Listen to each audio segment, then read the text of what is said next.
ಸ್ವಲ್ಪ ನಿಂತುಕೊಳ್ಳು. ಏಕೆ, ಏನಾದರೂ ಕೆಲಸ ಬಿಟ್ಟಿ? ಕೆಲಸವೆಲ್ಲಿಂದ ಬರಬೇಕು ಶಂಕರ? ಯಾರು ಮಾಡಿದ ತಪ್ಪಿಗೆ ಯಾರೊಬ್ಬರು ಶಿಕ್ಷೆ ಅನುಭವಿಸಬೇಕಲ್ಲ ಎಂದು ನನ್ನ ಮನಸ್ಸಿಗೆ ವ್ಯಥೆ ಉಂಟಾಯಿತು. ಅದಕ್ಕಾಗಿ ನಿಮ್ಮಂಥವರಿಗೆ ವ್ಯಥೆಯಾಗುವುದೆಂದರೆ ಸೋಜಿಗದ ಮಾತು. ಮಾಡಬಾರದ ಕುತಂತ್ರ ಮಾಡಿ ಮೇಲೆ ಮೊಸಳೆ ಕಣ್ಣೀರು ಸುರಿಸುವಂತೆ ತುಂಬಾ ಚೆನ್ನಾಗಿ ಅಭಿನಯ ಮಾಡುತ್ತೀರಿ. ಹಿಂದಿನದನ್ನು ಮರೆತು ಬಿಡು ಶಂಕರ. ನಿಮ್ಮ ಮನೆತನ ಕಾಯಿರುವ ಅವಮಾನ ಮರೆಯುವವರಿಗೆ ನನ್ನ ತಂಗಿಯು ಕೂಡ ಪಾಲುದಾರರಿದ್ದಳೆಂದು ನಿನಗೆ ತಿಳಿ ಹೇಳಲು ಬಂದಿದ್ದೆ. ನೋಡು ಶಂಕರ, ನನ್ನ ಕಣ್ಣು ಮುಂದೆ ನೀನು ಬದುಕಿದ್ದು ಸತ್ತವನಾಗಿ ಬಿಟ್ಟಿದ್ದೀಯಾ? ಏನು, ನಾನು ಬದುಕಿದ್ದರೂ ಸತ್ತಂತೆ, ಬದುಕಿದ್ದರೂ ಪ್ರಯೋಜನವಿಲ್ಲವೇ? ಹೌದು, ಮರ್ಯಾದೆಗೆ ಕೊಂದು ಬಂದರು ಕಂಡು ಕಾಣುವಂತೆ ಇರುವವನೊಬ್ಬ ಸಂಡ. ಜಗನ್ನಾಥ್, ಹೋಗಿ ಬಿಗಿ ಹಿಡಿದು ಮಾತನಾಡು. ಸ್ವಾಭಿಮಾನಕ್ಕೆ ಕೊಂದುಂಟಾದರೆ ಹೇಸದ ಈ ಶಂಕರನಿಗೆ ಚೊಚ್ಚಿ ಚೊಚ್ಚಿ ಹಿಂಸೆ ಪಡಿಸಬೇಡ. ಹೌದು ಶಂಕರ, ಕೊಡ ಹಾಲಿನಲ್ಲಿ ಹನಿ ಹುಳಿ ಬಿದ್ದರೂ ಹಾಲು ತನ್ನ ನಿಜ ರೂಪವನ್ನೇ ಕಳೆದುಕೊಂಡು ಬಿಡುತ್ತದೆ. ಅದರಂತೆ ಕ್ಷೇತ್ರವೆಂದು ನಂಬಿದ ನಿನ್ನ ಮನೆ ಮಸಳವಾಗಿ ಪರಿವರ್ತಿಸಲಿಕ್ಕಿದೆ. ಅಂದರೆ ಜಗನ್ನಾಥ್, ನೀನಾಡುವ ಮಾತಿನ ಅರ್ಥ? ಶಂಕರ, ನಿನ್ನ ಮನೆಯಲ್ಲಿ ನಡೆಯುತ್ತಿರುವ ಕಲಹ ಆಸ್ತಿಯ ಸಮಪಾಲಿಗಾಗಿ ಅಲ್ಲ, ಕಾವೇರಿದ ಕಾಮಗೌರಿಯನ್ನು ಓರಿಸಿಕೊಳ್ಳಲು ಹೂಡಿದ ಕಾಮಕೋಟದ ಒಂದು ಚಿಕ್ಕ ತುಣುಕಷ್ಟೇ. ಜಗನ್ನಾಥ್, ಹೊಲಸ ತಿನ್ನುವ ಪ್ರಾಣಿಯ ಬಾಯಿಂದ ಎಂಥ ದುರ್ಮಾಂಸ ಹೊರಟಿರಬಹುದೇ ವಿನಃ ಕಸ್ತೂರಿಯ ಸುವಾಸನೆಯಲ್ಲ. ಅಂತಹ ಕಾಮ ಜ್ವಾಲೆಯಲ್ಲಿ ಕಂಡ ಹೆಂಗರಿಯರ ಶೀಲ ಸುಂದರ ಸಂಸಾರವನ್ನು ಬುಡ ಸಮೇತ ಹಾಳು ಮಾಡಿದ ನೀನೊಬ್ಬನ ರಪ್ಪಿಸಾಚಿ ಹೊರಟು ಹೋಗುವ ಮೊದಲು ಇಲ್ಲಿಂದ. ಶಂಕರ, ಎಷ್ಟೊಂದು ಒತ್ತಿಗೆತನದಿಂದ ಮಾತನಾಡುವ ನೀನು ನಿನ್ನ ಹೆಂಡತಿಯ ದೇಹಲಿಂಗನದ ಸುಖವನ್ನು ಮತ್ತೊಬ್ಬನಿಗೆ ಬಿಟ್ಟುಕೊಟ್ಟು ಮರ್ಯಾದೆ ಇಲ್ಲದಂತೆ ವರ್ತಿಸಿದೆಯೋ. ನೀನೊಬ್ಬ ನಪುಂಸಕತ್ವವುಳ್ಳ ಗುಣವುಳ್ಳ ಗಂಡಸೆಂದು ನಾನು ತಿಳಿದುಕೊಂಡು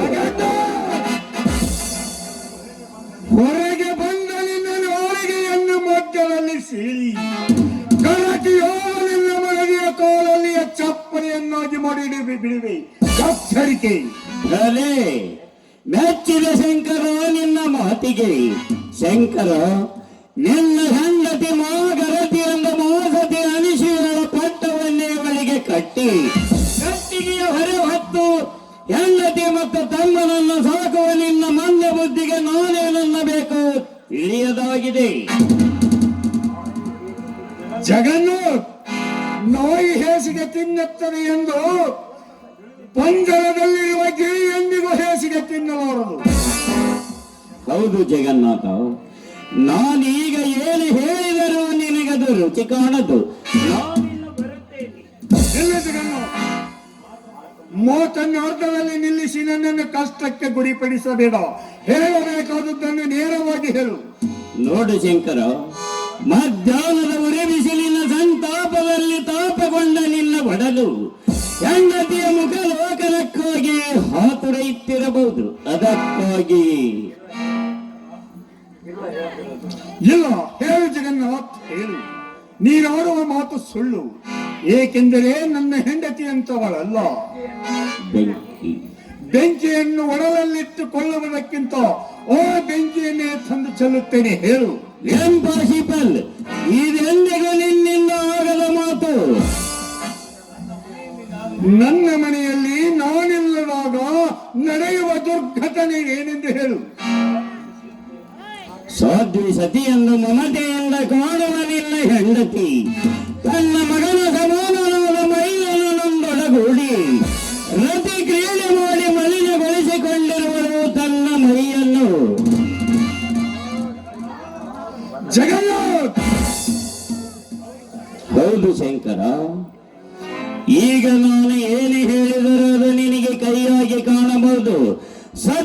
ಈ ಸಮಾಜದಲ್ಲಿ ಯಾವಾಗಲೂ ಕೈಯಾಗಿಯೇ ಕಾಣುತ್ತದೆ. ಮುಚ್ಚುವ ಜಗನು ಕರ್ಮಗಳ ತೋಪದೇಶಗಳ ಹಿತ ನುಡಿ ನನಗೆ ಬೇಕಾಗಿಲ್ಲ. ಜಗನು ತನ್ನ ಶೀಲವನ್ನೇ ಭಕ್ತಿ ಕವಚವಾಗಿ ಪ್ರತಿಭಕ್ತಿಯೇ ತನ್ನ ದೈವವನ್ನು ತಿಳಿಯುವ ನನ್ನ ಹೆಂಡತಿಯ ಮೇಲೆ ಇಲ್ಲ ಸಲ್ಲದ ಅಪವಾದ ಭರಿಸುವ ನೀನು ಮನುಷ್ಯನೇ ಅಲ್ಲ. ನೋಡು ಶಂಕರ, ನಂಬಿದರೆ ನಂಬು, ಇಲ್ಲವಾದರೆ ಜನ ಅಪವಾದಕ್ಕೆ ಗುರಿಯಾಗಿ ಸ್ವಾಭಿಮಾನ ಕಳೆದುಕೊಂಡ ಸಂಗನಂತಾಗಿ ಹಾದರದ ಹೆಂಡತಿಯನ್ನು ಜೊತೆಯಲ್ಲಿಟ್ಟುಕೊಂಡು ಸುಂದರವಾದ ಸಂಸಾರವನ್ನು ಭ್ರಷ್ಟಗೊಳಿಸಲು ಮುಂದಾದ ನೀನೊಬ್ಬನ ಪೋಷಕರ ಗಂಡೆಂದು ನಾವು ತಿಳಿದುಕೊಳ್ಳುತ್ತೇವೆ. ಇಲ್ಲ ಜಗನ್ನು, ನೀ ನೋಡುವ ಮಾತು ಸುಳ್ಳು. ಏಕೆಂದರೆ ನನ್ನ ಹೆಂಡತಿ ಅಂತವಳಲ್ಲ.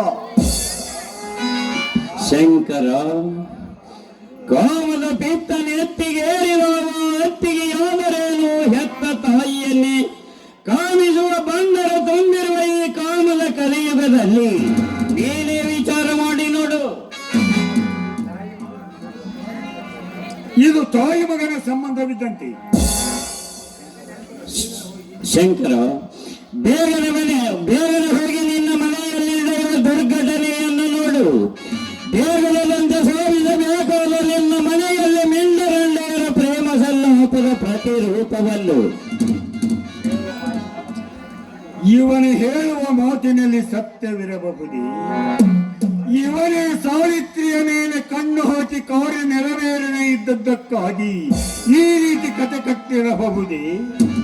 ಇರಲಿ, ಇದನ್ನು ಸಾವಿತ್ರಿ ಎಂದರೆ ಭಯಬಿಡಿಸಿದರಾಯಿತು.